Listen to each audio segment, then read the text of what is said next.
Good morning, praise the Lord. Today, May 21st, we'll talk about our God who is the potter. Isaiah 64:8 says, "We are the clay and you are potter. You are the potter, I am the clay. Mold me and make me, this is what I pray." This metaphor of potter and clay points to the sovereignty of God who molds the individual, the nations, and the history of mankind. God has planned for His people wonderful things beyond their imagination, but their sins prevent them from sharing His blessings. Is there any hope?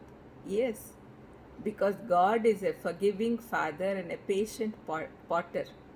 It's given in Jeremiah 18:4. He can cleanse and make us anew if we allow Him to have His way. The clay is not attractive in itself, but when the hands of the potter touch it, the plan worked out in it, then there is a real transformation. Potter symbolizes God, so let's see some of his qualities. First is, potter creates his pots, so also our Creator creates us. Actually, the first Adam, when God created first man, he made him out of clay only.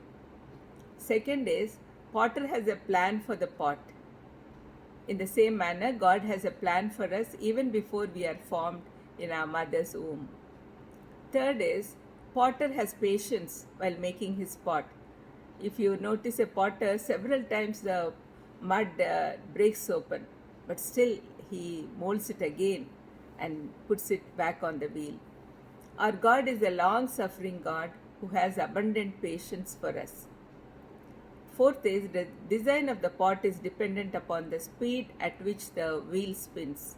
You should go to a potter's place and see, or else you open the Google and see what a potter's wheel is. Then you'll understand. Our design depends upon the wheel which has Christ as the focal point.